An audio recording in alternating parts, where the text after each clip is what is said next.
You're stronger than any man I've ever loved." The words dropped from the top of the staircase like a hammer in a quiet chapaloon, expected, heavy, and impossible to ignore.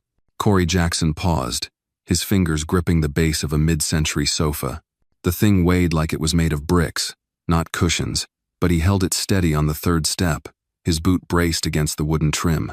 He looked up slowly, not just because the voice startled him, but because the voice meant something he wasn't ready for. Evelyn Hart stood barefoot at the landing above, one hand resting lightly on the banister. The other held the curve of her hip, just above where a soft, slate blue dress clung to her body like it had been poured onto her skin. The dress was simple, sleeveless, hemmed just above the knee, but it hugged every line of her, from her narrow waist to the gentle rise of her chest, like it had been tailored for temptation. Her dark hair was pulled into a loose knot, and her pale skin caught the amber light from the hallway window. There was nothing careless about her posture, nothing accidental about her gaze. Corey didn't answer right away. He shifted the sofa with a grunt and eased it onto the fourth step. Then he wiped his brow with the back of his hand. "That right?" he said, voice low, almost unreadable. Evelyn tilted her head, a faint smile flickering across her lips. "Just an observation." He didn't respond, just bent again, lifted the sofa, and carried it down the rest of the stairs, jaw set. He didn't have time to decode whatever game this was. He was here to move furniture, not navigate the fog of a woman wrapped in silk and sadness. Inside the living room, he slid the sofa against the wall beneath the wide window. Golden light spread across the floor like spilled honey. The house smelled like wood polish and books left closed too long. Corey stepped back, checking the angle, hands on his hips. Evelyn entered behind him, the soft padding of her bare feet nearly silent on the floor. The dress moved with her slow, deliberate, like water finding the path of least resistance. "You can leave it there," she said. He nodded, bent to adjust the legs, then stood up again. "Anything else you want moved before I head out? You always this efficient? I get paid by the job, not the hour." "That's not what I asked." He gave her a half look. "I've done this a while. I can tell." She said it like she could tell a lot more than that. Corey's eyes flicked toward the kitchen, where two cardboard boxes sat near the pantry. One was labeled China, the other, Memories. The corner of the second box was split open. Inside, he saw a faded photo in a silver frame. He didn't ask. Evelyn's voice softened. "I haven't touched those yet. Not my business." She stepped closer, arms crossed now under her chest, pressing the fabric of her dress tighter against her figure. "You don't talk much, do you? No need to." He walked to the front door and grabbed his dolly. The afternoon sun had started its descent, casting long slants across the porch. Somewhere nearby, a lawnmower buzzed faintly. Someone's radio played old country through a screen window. "You want a glass of water before you go?" she asked. He didn't turn. "I'm good." Dinner then?" That made him stop. Hand on the side door of his truck, he turned his head just enough to catch her silhouette in the doorway. "I made enough for two," she said. "And I'd rather not eat alone in a house that creaks like it's haunted." He faced her. She hadn't moved. That same slow, deliberate posture, barefoot in that dress, with eyes that didn't blink when she talked to him like they were already in the middle of something unspoken. "Clients don't usually offer dinner," he said. "Most clients don't watch a man carry a dresser like it's a shoebox." He studied her, taking in the calm confidence in her stance, the way she held his gaze like it didn't cost her anything. "I don't cross that line." "What line?" "The one between work and whatever this is." Her smile was subtle, but her tone stayed quiet, grounded. "I'm not asking you for whatever. This is Corey. I'm asking if you'd like to eat." The air hung still between them. 1 second, 2, 3. He exhaled slowly. "Thanks, but I got another job." A lie. Or maybe just an excuse. She didn't argue, just gave him a small nod and stepped back inside. He climbed into the truck and turned the key. The engine started. As he pulled out of the driveway, he checked the mirror. She stood in the doorway, arms folded, backlit by the hallway light. Not smiling, not waiting, just watching. By the time Corey reached Providence Road, her voice was still echoing. "You're stronger than any man I've ever loved." It wasn't the compliment that got to him. It was the way she said it, like it wasn't about muscles or what he carried in his arms, but what he carried in silence. And as he parked behind the barber shop that doubled as his apartment building, that line stayed with him longer than the weight of any furniture ever had. The next evening, Corey sat alone at his kitchen table, the hum of the old refrigerator filling the room. His dinner leftover meatloaf and canned green bean sat untouched. The fork in his hand hovered, then slowly dropped with a quiet clink against the chipped ceramic plate. He wasn't hungry. Not really. His phone lit up. A text from an unknown number. Leftover chicken soup. Still warm. Unless the ghosts drank it. Evelyn. Corey stared at the screen for a long second, thumb twitching, then turning the phone face down like it burned. He didn't like crossing lines. Never had. Whether it was the chain of command in the Marines or the unspoken boundary between clients and contractors, he stuck to his lanes. That's how you lasted. That's how you stayed out of trouble. But that woman, she didn't fit in any lane. And damn if her voice hadn't followed him into his dreams last night. 20 minutes later, Corey was back in his truck. He told himself it was because he left his dolly on her porch, even though he knew damn well it was already in the truck bed. He told himself maybe she just needed help with another box. Maybe she was lonely. Maybe he was. Maybe it was just soup. He parked in the same spot. The house looked warmer, this time lamplight spilling through the front windows, a faint shadow moving behind the sheer curtains. He knocked. Evelyn opened the door like she'd been waiting, wearing a different dress still, close-fitting, but casual, soft red cotton that curved around her waist and dropped just past her knees. She was barefoot again, of course. "Took you long enough," she said, already turning toward the kitchen. "I didn't say I was coming. You didn't have to." He stepped inside, the scent of garlic, rosemary, and simmered chicken drawing him forward like gravity. The kitchen had changed. Candles flickered on the windowsill. 2 bowls already on the table, steam curling upward like ribbon. She'd set out cornbread 2-sliced into neat squares on a ceramic plate. "You didn't have to go through the trouble," he said. "It wasn't trouble. I needed to cook, and I figured, well, you didn't exactly run from me last time." He pulled out a chair. "Didn't stay either. You did enough." They sat. She poured water into his glass. He nodded a thank you. The first spoonful of soup silenced every excuse in his head. It was homomoderich broth, tender vegetables, herbs that clung to the tongue just right. Comfort, disguised as food. "You said you had another job," she said quietly, not looking at him. "I didn't lie, just didn't say when. Still got your boots on. That means you haven't sat down all day." "I sit down now." She gave him a small, satisfied smile. They ate without talking for a while. Not an awkward silence, just peaceful. Like they were letting the soup say what didn't need to be spoken. Eventually, Evelyn leaned back, cradling her glass between both palms. "This place feels different at night." "Quieter?" "Lonelier." Corey nodded. "Big houses do that. My mom used to say walls don't keep you company, just your thoughts." "Smart woman." He nodded again, then added, "Raised me and my 2 brothers by herself. Kept a baseball bat behind the door and a cross over the stove." Evelyn laughed, soft and surprised. "Sounds like a southern mama." She was. "What about now?" She passed. Lung cancer. Never smoked a day in her life, but she cleaned offices where people did. You know how that goes. Her expression shifted deeper, softer. "I'm sorry." Corey shrugged. Life's got its own clock. A beat of silence stretched between them. Evelyn reached for another slice of cornbread but paused, her fingers hovering. "Can I ask you something?"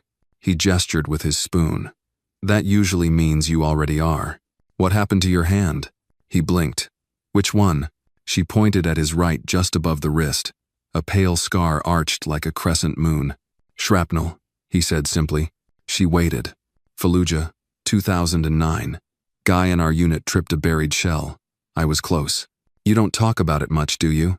"Not unless I need to." "And right now?" Corey stirred his soup. "Right now, I just want to finish this cornbread while it's warm." Evelyn nodded, respectful. That mattered to him. When they finished eating, she cleared the bowls, and he offered to help, but she waved him off. "You already carried my past up 2 flights of stairs," she said with a half smile. "Least I can do is handle dishes." He stood near the doorway, watching her work. The dress shifted with each move, outlining her silhouette as she reached for a towel, her bare feet silent on the tile. There was grace in her body, but something wounded too, like someone who'd once trusted the wrong arms and paid for it in years, not bruises. "You ever fix things?" she asked without turning. "Depends. Not furniture. I mean people." "Number." "Why not?" "Because people don't break clean." She paused, holding a glass in the sink. The sound of running water filled the space between them.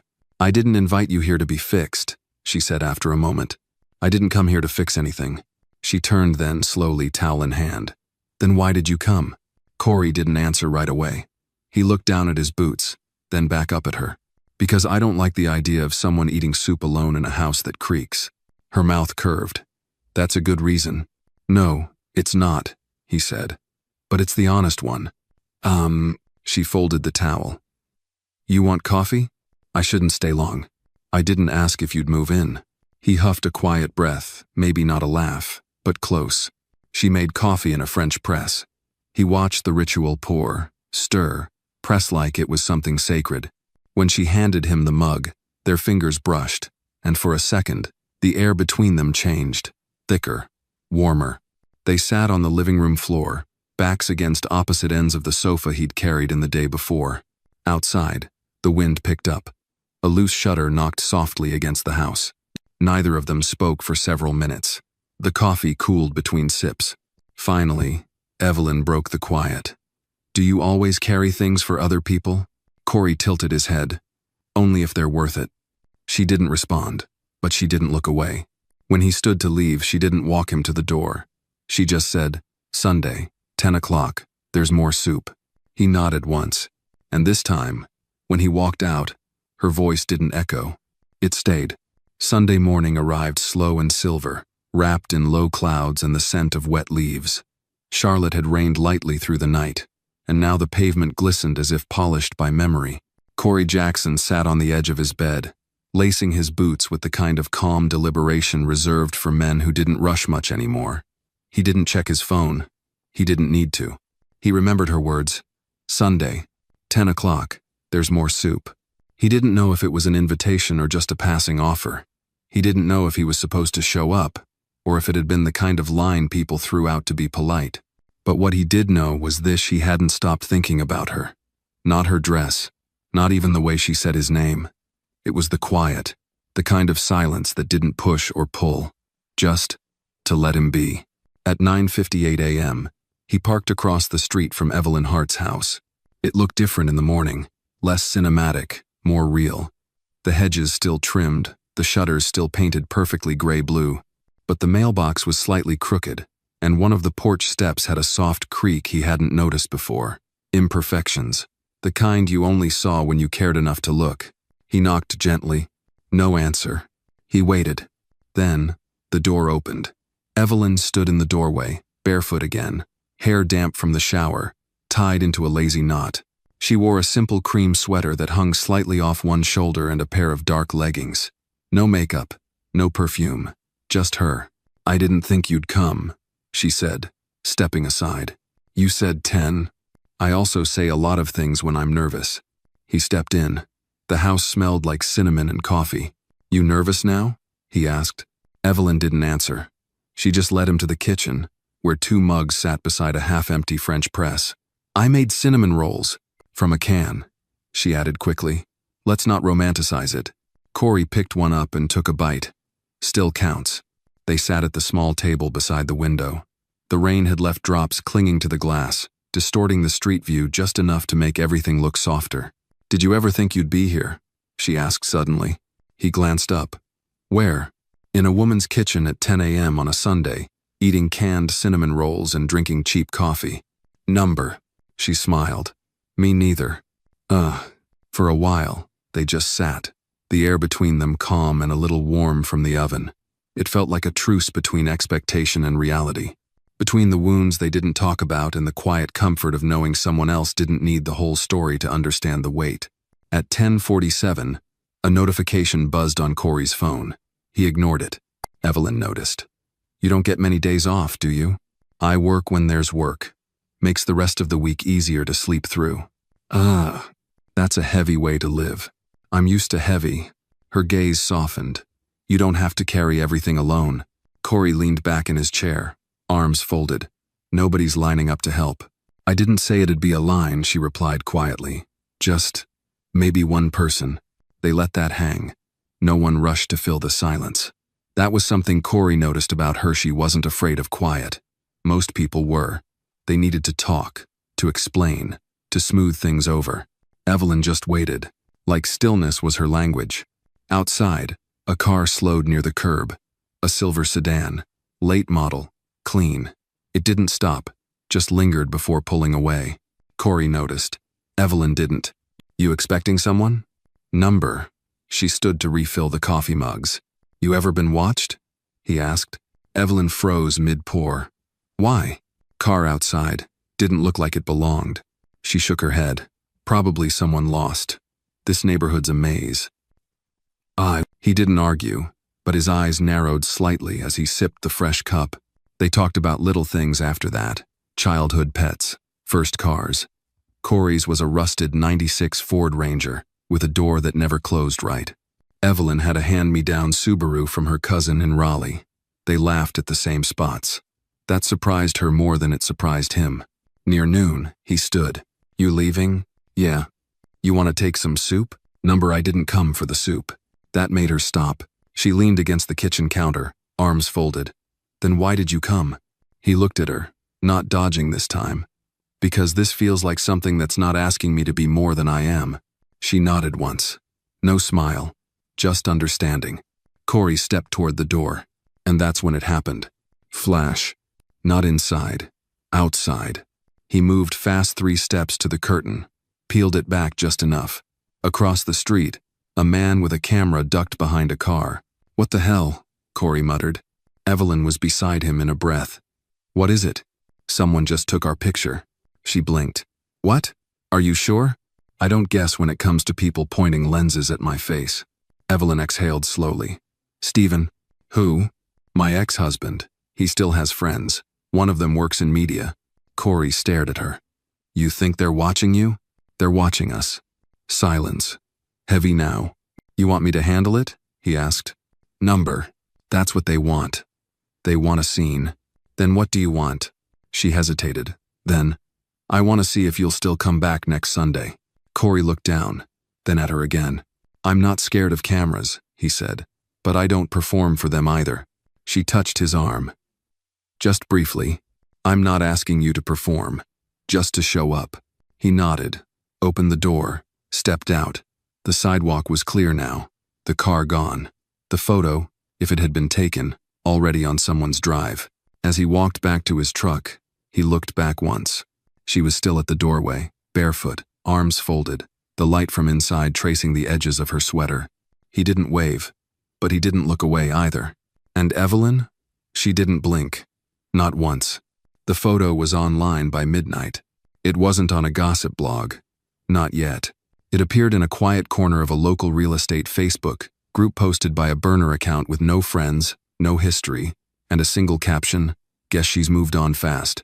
The image was blurry, taken from across the street, but clear enough to catch Corey's profile through Evelyn's kitchen window. He was mid-laugh, coffee mug in hand, her hand lightly resting on the table beside him. The moment looked intimate, even tender, manufactured for implication. Evelyn saw it first. She didn't message Corey, didn't warn him. She just stared at it on her laptop for a long time, her fingers frozen over the keyboard. Her first instinct was fear. Her second was anger. The third was something else entirely. Resolve. By Monday morning, she was pacing in her living room, wrapped in a charcoal gray robe, her phone pressed to her ear. Janine, she said, keeping her voice low. He's back. A pause on the other end. Stephen, someone working for him. I know his tactics. He plants stories in local groups before going wide. Jesus, Eve. I thought the settlement had a clause about this. It did. But enforcement means court. And court means cameras. And that's exactly what he wants. Janine sighed. You sure you're okay? I'm fine. But Corey's not going to be, once this spreads. You think he cares what some rich boy thinks? I think he's worked too hard to stay invisible. A beat. Do you want me to call Marcus? He can dig around. Maybe trace the account. Evelyn paused. Not yet. There's someone I need to talk to first. Corey was halfway through replacing brake pads at the back lot of Randall's Auto when he saw the car pull up. It wasn't Evelyn's silver sedan. This was a black SUV, late model, tinted windows, low idle. He didn't flinch, just kept working until the engine cut off and the door opened. The man who stepped out wore an expensive coat and cheap cologne. Tall, trim, mid-40s. The kind of man who moved like he expected the world to make space for him. "You Corey Jackson?" he asked, voice clipped. Corey didn't bother standing. "Depends who's asking." "I'm Stephen Hart." The wrench in Corey's hand stopped mid-turn. "I believe you've met my wife," Stephen added. Corey stood now. Not quickly, not slow either, just deliberate. "Ex-wife," Corey corrected. Stephen smirked. "Ah, so she told you." "Told me enough." There was a pause. Then Stephen glanced around the lot. "You do good work. Clean, efficient. Evelyn always liked men who could fix things." Corey said nothing. Stephen stepped closer. "I saw the picture. You two looked cozy. Got something you want to say, Mr. Hart?" Stephen folded his arms. "Just this, Evelyn's confused. She's vulnerable. And you're convenient. But this won't last." Corey didn't blink. "You take that picture? Let's just say, I have people. People who protect my interests." You think she's your interest?" "She's still legally tied to me in ways that matter." Corey stepped forward, his voice low. "You show up again here, at her house. Anywhere she's breathing, I'm not going to talk next time." Stephen's eyes flashed. "Was that a threat?" "No," Corey said. "That was a warning." Stephen hesitated. Just long enough. Then turned without a word, climbed back into his SUV, and drove off without looking back. Corey stood there for a full minute, the air thick with something old, something heavy. He hadn't fought anyone in a long time. Not since his discharge. Not since he promised his mama he wouldn't let his fists do what his words could. But men like Stephen made it hard to remember that line. That night, Evelyn knocked on Corey's door. He lived above a barbershop on Main, second-floor walk-up. No elevator, no frills. She climbed the stairs in a dark trench coat, her hair pulled back. No makeup, just intention. When he opened the door, she didn't speak right away. Just looked at him. Looked for something. "You saw the post?" he asked. She nodded. "And I know who took it. I met him today." She tensed. "Stephen?" Corey stepped back, letting her in. "Came to my shop. Told me I was a phase." Evelyn exhaled hard. "I'm so sorry. You don't have to apologize for a man like that. He's the one who doesn't know how to let go." She looked at him, eyes wet but unbroken. "He's not just trying to ruin me. He's trying to ruin you, too. He can't ruin what he didn't build." Evelyn moved to the window, arms crossed tight against her chest. "He used to say I'd never make it on my own, that no one would take me seriously without his last name. He lied. I know that now. But sometimes, the lie sticks deeper than the truth." Corey walked over, standing just behind her. Not touching, just close enough to matter. "I'm not afraid of your past," he said, "but I need to know if you are." She turned to face him, the streetlights casting soft amber over her cheekbones. "I'm not afraid," she whispered. "I'm just tired." He reached up slowly, brushed a strand of hair behind her ear, then rest here, and for a long moment, neither of them moved. No kiss, no rush. Just the quiet understanding of two people who had been cracked open too many times, finding shelter in one another's silence. Outside, rain began to fall again, soft, steady, unbothered, and somewhere across town, Stephen Hart stared at a new message on his phone. A second photo, closer this time. The caption, "They're getting serious." The invitation arrived the next morning, neatly folded into an envelope slid under Corey's apartment door. It wasn't a letter. It wasn't even typed. Just a crisp white card with gold trim and 7 handwritten words. "Dinner at Evelyn's. Just us. No cameras." At first, Corey didn't know what to make of it. He turned it over, looked for anything else. Nothing. No name, no signature. Just her handwriting, small, elegant, direct. She didn't need to add her name. He knew the curve of that J in just too well now. He stood by the door for a while, card in one hand, coffee mug in the other, his mind flicking back to the night before, the way her voice cracked when she said she was tired, the softness in her eyes when he said, "Rest here." But this felt different. Not emotional, not reactive, intentional. He showered, shaved, and pulled on his cleanest dark jeans and a button-up shirt he hadn't worn in months. He didn't know why he cared. He just did. When he knocked on her door at 6, Evelyn answered almost immediately, like she'd been waiting just on the other side. She wore a dark green silk dress, tight at the waist, soft at the shoulders, with a slit that didn't try to hide. Her lips were glossed, but her eyes were bare, honest, open. "You came," she said, her voice quieter than usual. "You invited." She stepped aside, and he entered. The living room looked different tonight. Dimmer, more lived in. Candles burned on the mantel, and low jazz hummed from an old speaker by the bookshelf. The boxes were gone. The table was set for 2 real china, silver forks, cloth napkins folded like hotel corners. "You didn't have to do all this," he said. "I did it for me," she replied, then added, "but I hoped it'd be for us." He nodded, and she motioned him toward the kitchen. Dinner was simple: roast chicken, rosemary potatoes, grilled asparagus, no takeout, no frozen shortcuts. She cooked like someone trying to rebuild something old with new hands. They ate slowly, no rush, no script. The conversation wandered through books, old movies, and favorite diners from their childhood towns. Corey learned that Evelyn's father died in a car accident when she was 12. She learned that Corey once fixed a piano with duct tape and kept it tuned for 3 more years. Then she set her fork down and asked, "Can I show you something?" He looked up, surprised. "Sure." She rose from her seat, barefoot again, and disappeared down the hall. When she returned, she was holding a photo album, leather bound, worn at the edges. "This is from before, Stephen," she said, sitting beside him on the couch, closer than before. "Before all the noise." She flipped it open. Childhood birthdays, high school prom, her college graduation in Boston, standing alone in a blue gown on a windy rooftop. Corey didn't speak. He didn't need to. He just watched, listened, and nodded when it felt right. Then she paused at a photo halfway through her at 21, barefoot in a kitchen much smaller than this one, laughing with a woman who looked just like her but older, softer. "My mom," she said. "She used to tell me, Evelyn, don't waste your good years trying to impress people who wouldn't call you if your car broke down." "That's a wise woman," Corey murmured. "She died a month after this," Evelyn said, tapping the corner of the photo. "Heart gave out in her sleep. No warning. No time to say anything." Corey reached for her hand, and this time, she didn't hesitate. She let him hold it. "I think that's when I started accepting half love," she whispered. "Stephen, he wasn't cruel. Not at first. Just cold, distant. But I thought that was normal. I thought maybe love wasn't supposed to feel like laughter in small kitchens." Corey's thumb traced a small circle over her knuckles.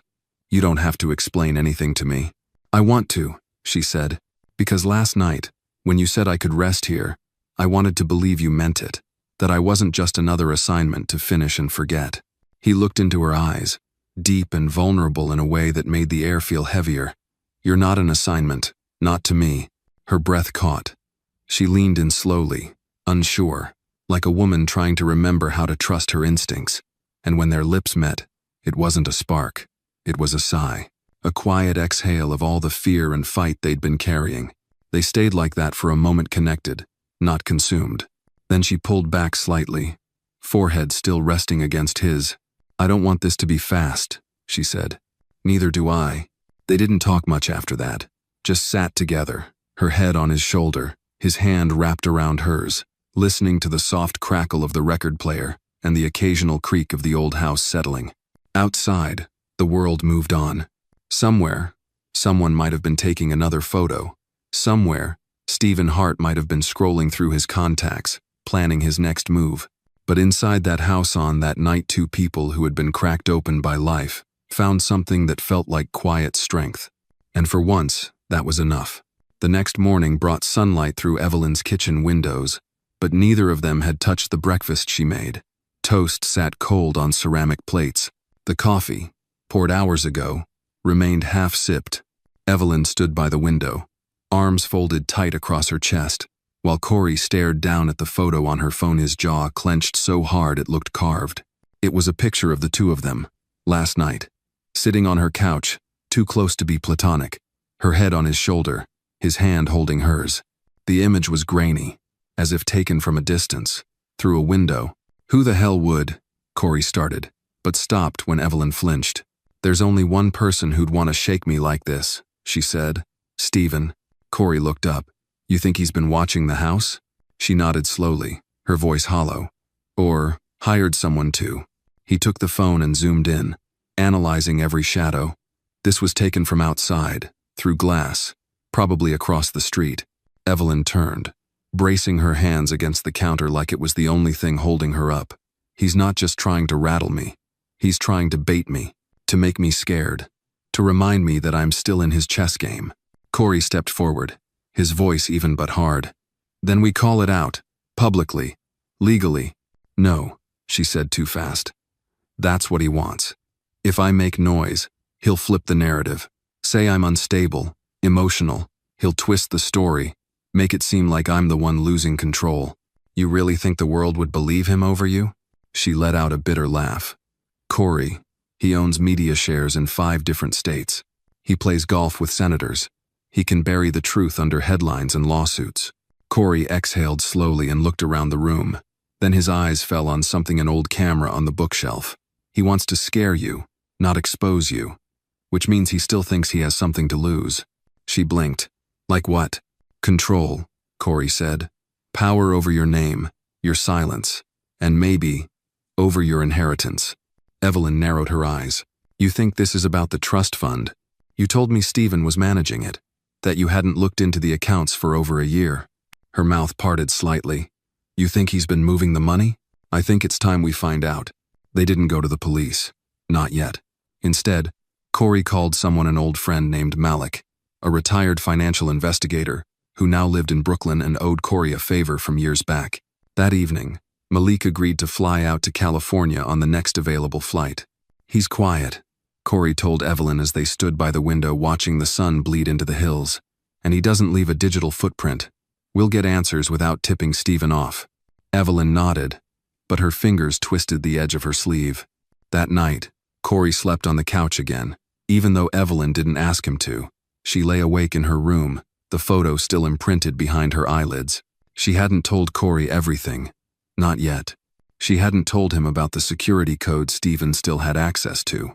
Or the one time, 4 months ago, when she came home and the vase on the hallway table was turned just slightly, the kind of shift that meant nothing to most people, but everything to a woman trained to remember how her world looked before it was invaded.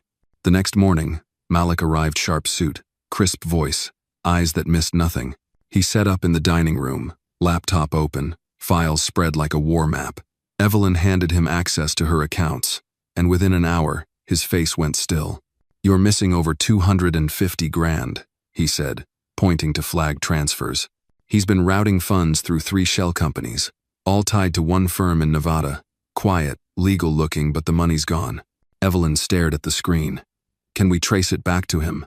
Malik gave her a small, grim smile. "Eventually, but it'll take finesse. And time. He's good." "Not good enough," Corey said under his breath. For the next 2 days, they worked in silence, Malik chasing digital threads, Corey double-checking locks and cameras around the house, Evelyn sorting old documents, bills, statements she hadn't dared to look at in months. But it wasn't until the 3rd morning that something cracked. Evelyn came downstairs in a rush, barefoot, robe loose over a tank top, holding a manila envelope she'd just retrieved from the mailbox. "There's no return address," she said, breath shaky. Inside the envelope were 2 things. A printed photo, this time of her and Corey in the kitchen 2 nights ago, laughing as she held a wine glass and a small USB drive. They all stared at it.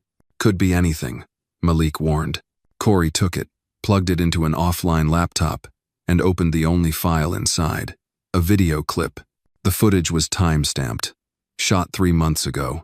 It showed Evelyn standing on a balcony, her balcony, arguing with Stephen. He was calm. She was furious.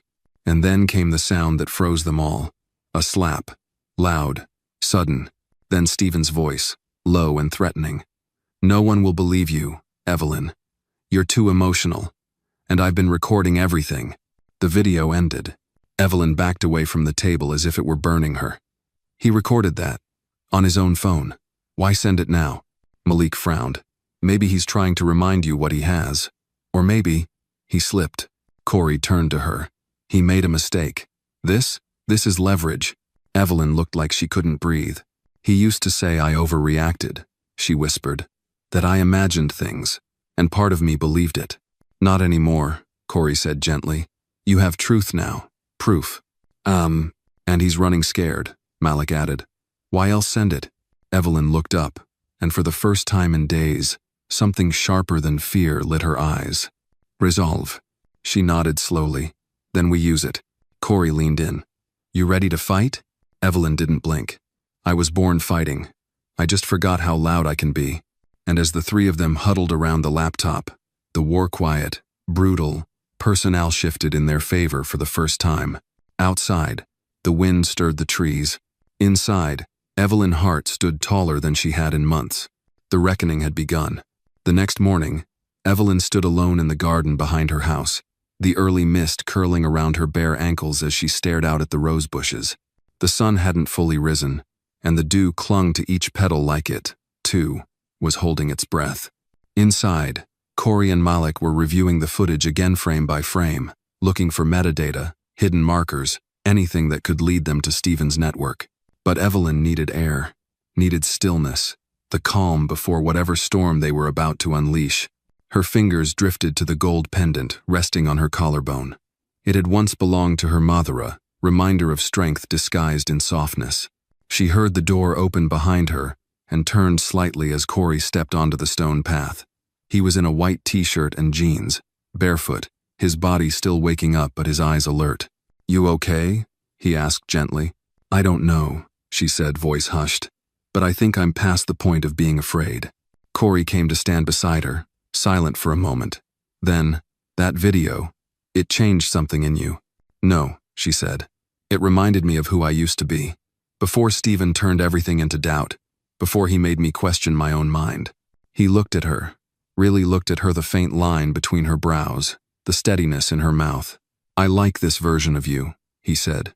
"Not because she's strong, but because she knows it." Evelyn let out a breath. "Malik found something last night.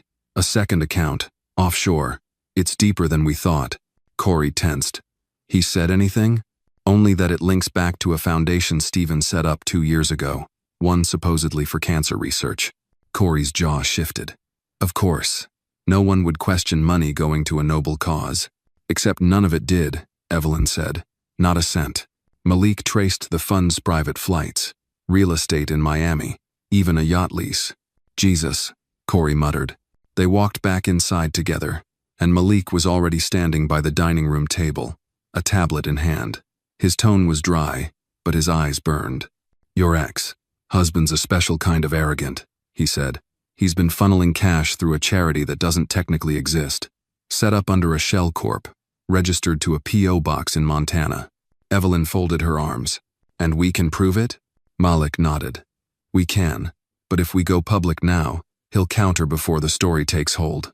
We need a cleaner play, a controlled leak, maybe through someone he can't intimidate." Corey frowned. "Like?" Malik tapped the screen. A profile popped up. Female, blonde, late 50s, sharp eyes even in a still photo. Her name's Lisa Camden, former federal prosecutor turned investigative journalist.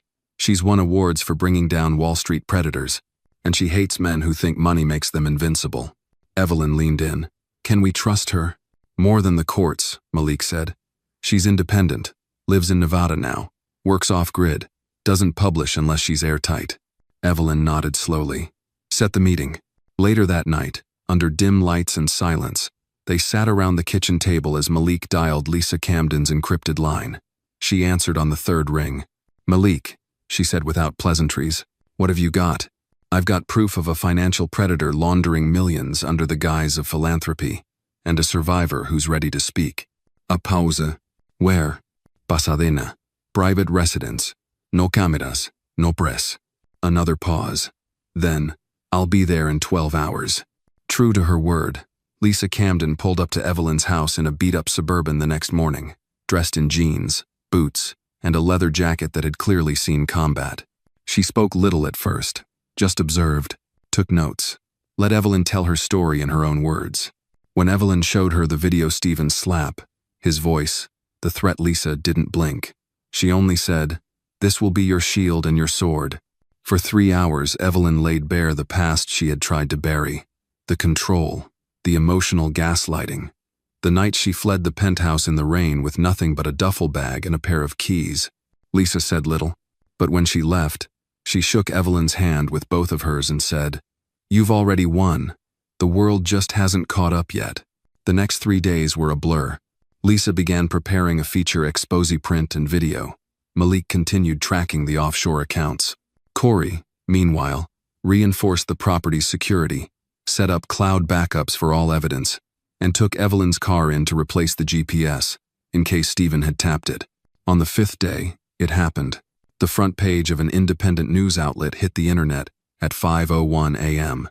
Ex-hedge fund CEO under investigation for misuse of charity. Fund's new evidence suggests domestic abuse and financial exploitation. Within hours, it spread, picked up by online aggregators, trending on Twitter, then spilling into cable news. Steven's team issued a denial by noon. By evening, his attorney filed a defamation lawsuit against Lisa Camden. But it was too late. Evelyn had already released the full video on her own terms, hosted on a neutral nonprofit platform. No ads, no monetization, just truth. The public was with her. Messages flooded in women, men, strangers who saw themselves in her silence. Some angry, some hopeful, all grateful. That night, as the house finally quieted, Evelyn sat beside Corey on the couch, the same couch from the first photo, the one Steven had used to shame her. "I don't know what comes next," she said quietly. "You don't have to," Corey replied. "You just have to breathe, and remember he can't touch you now." She leaned into his shoulder, not in weakness, but in peace. For the first time in years, she didn't feel watched, or owned, or ashamed. She felt free. And outside, the wind shifted, not as a threat, but as something that had finally passed. The morning sun filtered softly through the linen curtains, casting golden stripes across the hardwood floor of Evelyn's living room. But despite the calm light, the air inside the house was tense thick with expectation, like the hush before a final verdict. Corey stood in the kitchen, hands wrapped around a steaming mug of black coffee, eyes locked on his phone. Notifications flooded the screen news alerts, calls from unlisted numbers, texts from journalists. He didn't answer any of them. Instead, he looked across the room where Evelyn sat at the table with Lisa Camden and Malik. Her back was straight, her jaw set with resolve. She wore a fitted navy blouse tucked into cream slacks, and her hair was swept into a low twist professional, polished, untouchable. Lisa clicked her pen and placed a folder on the table. "We pushed the second wave of documents an hour ago," Lisa said. "Detailed transfers, the Shell Corporation hierarchy, and emails between Steven and his CFO discussing how to cook the books. This isn't just reputation damage anymore. It's criminal exposure." Evelyn didn't flinch. "And what's his next move?" "Desperation," Malik said, voice flat. "He'll try to intimidate, smear you, maybe even make a deal behind the scenes to bury it all. But the man's losing blood, and when men like Steven bleed, they make mistakes." Lisa added, "He may try to settle, offer you hush money, pretend this is a misunderstanding." Corey finally spoke. "And what if he tries something else? Something dumber?" All eyes turned toward him. Malik raised an eyebrow. "You thinking he'd go physical?" Corey's lips pressed into a line. "I'm thinking he doesn't like losing. And people who feel entitled to win tend to lash out when their mask breaks." Evelyn stood, moving to the window, watching as a black sedan pulled slowly past the house before turning down the next street.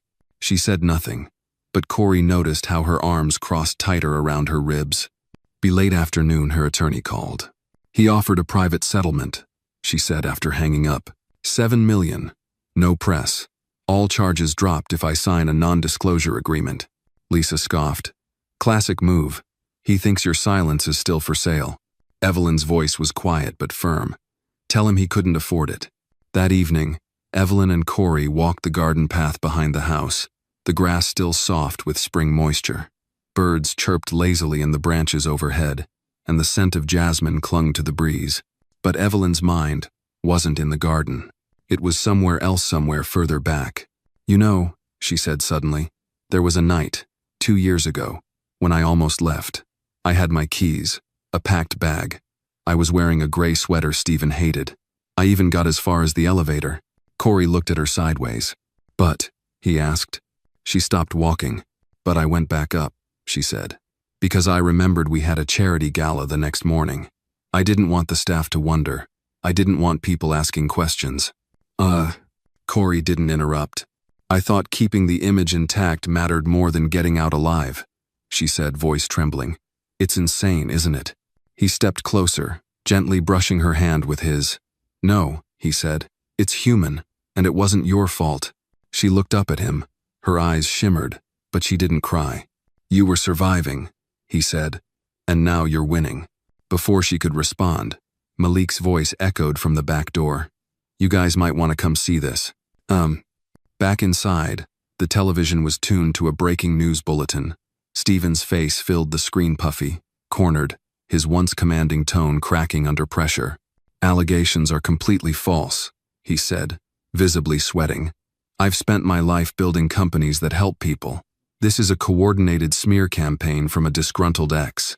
But it wasn't just a statement. The news banner beneath the video read, "SEC launches official investigation into Emerson Holdings and Stephen M.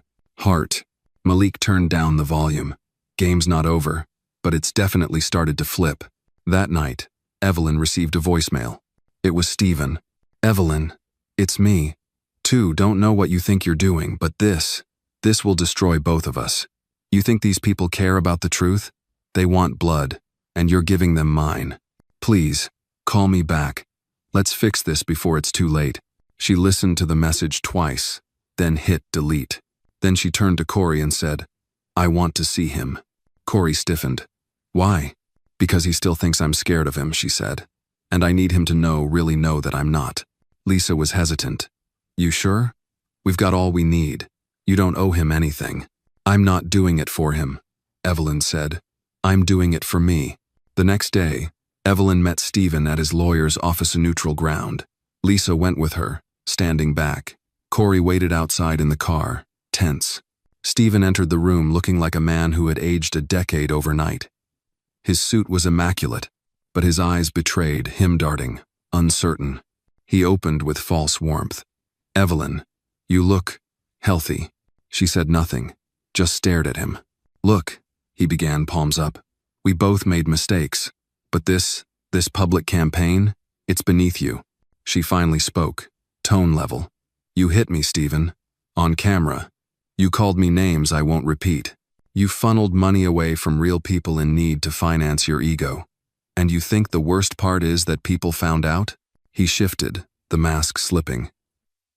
"Don't act like you were some kind of saint." "I don't," she said, "but I never hid behind money to feel like a man."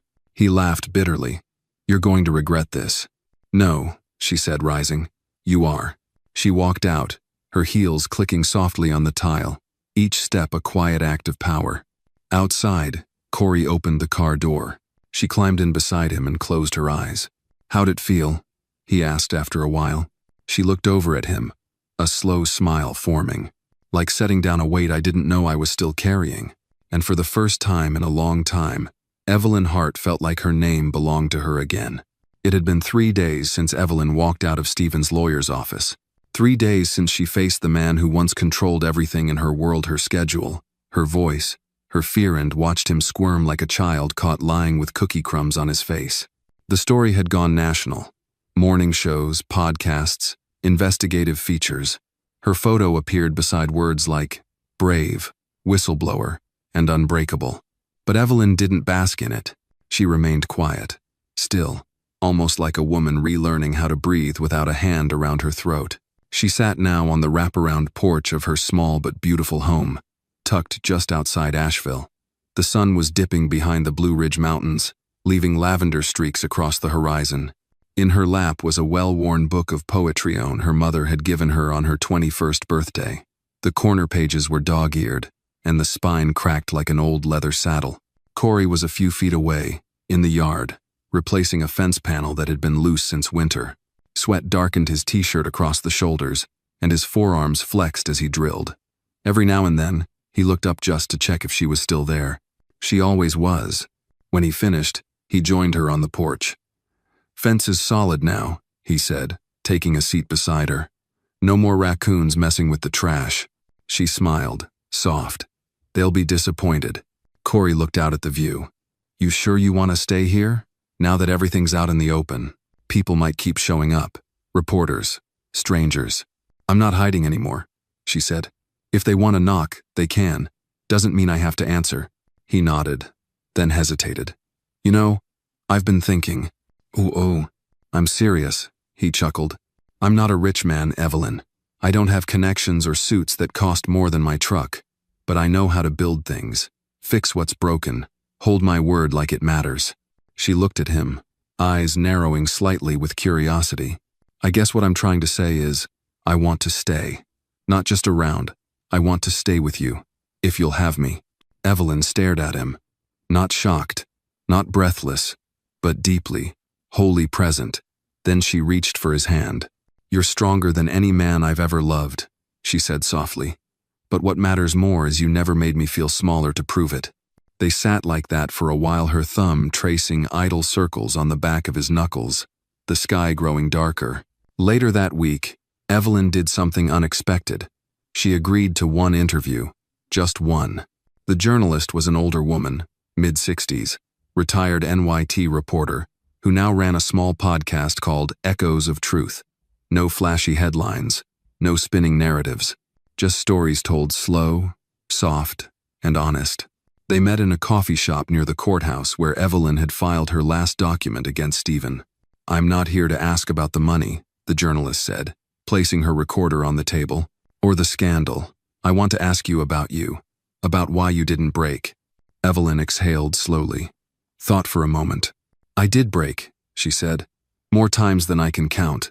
I just never stayed broken." The woman nodded. "Was there a moment when you knew you'd win?" "No," Evelyn answered, "but there was a moment I knew I wouldn't keep losing." She went on to talk about the little things. How Corey never tried to save her, only stood by her side. How Lisa Camden gave her not just legal support, but dignity.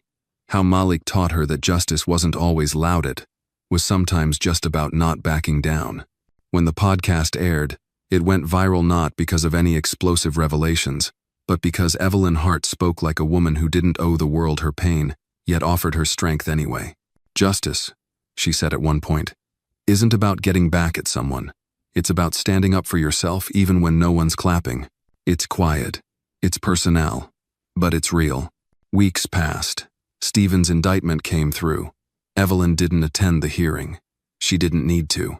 Instead, she visited the community center she had helped build with her settlement money.